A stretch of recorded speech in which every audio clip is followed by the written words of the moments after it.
पत्रकारिता भली।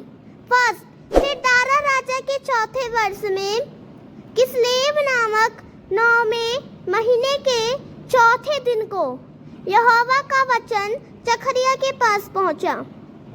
Second, Bethel वासियों ने शरेशेर और रेगिमलेक को इसीलिए भेजा था कि यहोवा से विनती करे। 3, और सेनाओं के यहोवा के भवन के याजकों से और भविष्यवक्ताओं से भी यह पूछे, क्या हमें उपवास करके रोना चाहिए जैसे कि कितने वर्षों से हम 5वें महीने में करते आए हैं। 4th, तब सेनाओं के यहोवा का यह वचन मेरे पास पहुंचा। 5th, सब साधारण लोगों से और याजकों से कहे कि जब तुम इन 70 वर्षों के बीच 5वें और 7वें महीनों में उपवास और विलाप करते थे, तब क्या तुम सचमुच मेरे ही लिए उपवास करते थे। 6th, और जब तुम खाते पीते हो तो क्या तुम अपने ही लिए नहीं खाते, और क्या तुम अपने ही लिए नहीं पीते हो। 7th, क्या यही वचन नहीं है जो यहोवा पूर्व काल के भविष्यवक्ताओं के द्वारा उस समय पुकार कर कहता रहा, जब यरूशलेम अपने चारों ओर के नगरों समेत चैन से बसा हुआ था और दक्षिण देश और नीचे देश का देश भी बसा हुआ था। जकरिया 7 का 1 से लेकर 7 में यह बताया गया है कि दारा राजा के शासन के चौथे साल में बेतेल के कुछ लोग यहोवा से पूछने आए कि क्या उन्हें अब भी पुराने समय की तरह 5वें महीने में उपवास करना चाहिए या नहीं। पिछले 70 वर्षों से वे लोग उपवास और रोना धोना करते आए थे, खासकर जब यरूशलेम और मंदिर नष्ट हो गया था। पर अब जब मंदिर फिर से बन रहा था तो वे जानना चाहते थे कि क्या उन्हें अब भी वही सब करना चाहिए।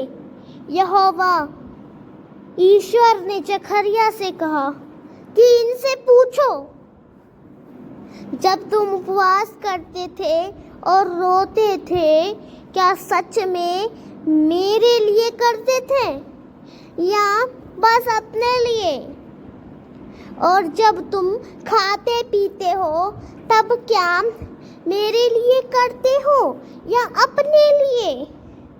फिर ईश्वर याद दिलाता है कि पहले भी उसने भविष्यवक्ताओं के जरिए कहा कि लोग उसका कहा माने, जब यरूशलेम और बाकी देश अच्छे हाल में थे।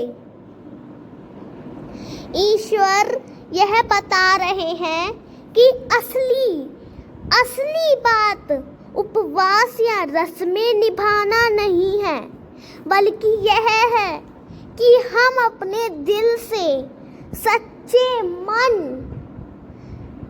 उसके लिए जी रहे हैं या नहीं। बंधुआई का कारण आज्ञा का उल्लंघन। 8, फिर यहोवा का यह वचन जकरिया के पास पहुंचा। सेनाओं के यहोवा ने ये कहा है, खराई से न्याय चुकाना और एक दूसरे के साथ कृपा और दया से काम करना।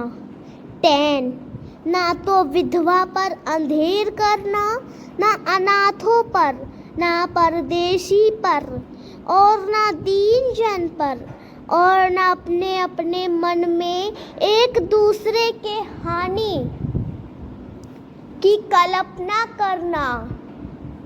11, परंतु उन्होंने चित्त लगाना ना चाहा और हट किया और अपने कानों को बंद कर लिया ताकि सुन ना सके। 12 वरन उन्होंने अपने हृदय को इसीलिए पत्थर सा बना लिया कि वे उस व्यवस्था और उन वचनों को ना मान सकें जिन्हें सेनाओं के यहोवा ने अपने आत्मा के द्वारा पूर्व काल के भविष्यवक्ताओं से कहला भेजा था। इस कारण सेनाओं के यहोवा की ओर से उन पर बड़ा क्रोध भड़का। 13 सेनाओं के यहोवा का यही वचन है, जैसे मेरे पुकारने पर उन्होंने नहीं सुना, वैसे ही उनके पुकारने पर मैं भी ना सुनूंगा। 14 वरन मैं उन्हें उन सब जातियों के बीच जिन्हें वे नहीं जानते आंधी के द्वारा तितर बितर कर दूंगा और उनका देश उनके पीछे ऐसा उजाड़ पड़ा रहेगा कि उसमें किसी का आना जाना ना होगा। इसी प्रकार से उन्होंने मनोहर देश को जाड़ कर दिया। जकरिया 7 का 8 से लेकर 14 का समझने योग्य शब्दों में इस तरह समझा जा सकता है। भगवान ने लोगों को सच्चा न्याय करने, एक दूसरे पर दया और कृपा दिखाने और किसी भी कमजोर व्यक्ति जैसे विधवा, अनाथ, परदेशी और गरीब पर अत्याचार न करने का आदेश दिया था। साथ ही उन्होंने यह भी कहा था कि कोई भी अपने दिल में दूसरों को नुकसान पहुंचाने की योजना ना बनाए, लेकिन लोगों ने इन बातों को अनसुना कर दिया। वे जिद्दी बन गए। उन्होंने अपने कान बंद कर लिए ताकि वे ईश्वर की बात ना सुने। उन्होंने अपने दिल को कठोर बना लिया ताकि ईश्वर द्वारा पहले भेजे गए भविष्यवक्ता के वचनों को न माने। इसीलिए भगवान को बहुत गुस्सा आया। उन्होंने कहा, जैसे जब मैं उन्हें बुलाता था उन्होंने मेरी नहीं सुनी, वैसे ही जब वे मुझे पुकारेंगे मैं भी उनकी नहीं सुनूंगा। ईश्वर के बाद ईश्वर ने उन्हें अनजान देशों में तितर बितर कर दिया और उनका सुंदर देश उजाड़ हो गया। मुख्य बात, आज्ञा ना मानना, जिद्दीपन और दूसरों के साथ अन्याय करना, यही उनकी बंधुआई, गुलामी और विनाश का कारण बना। आमीन।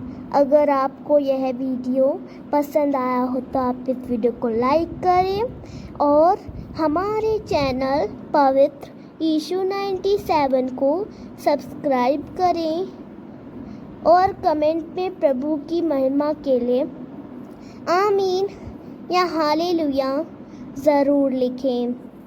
Thank you.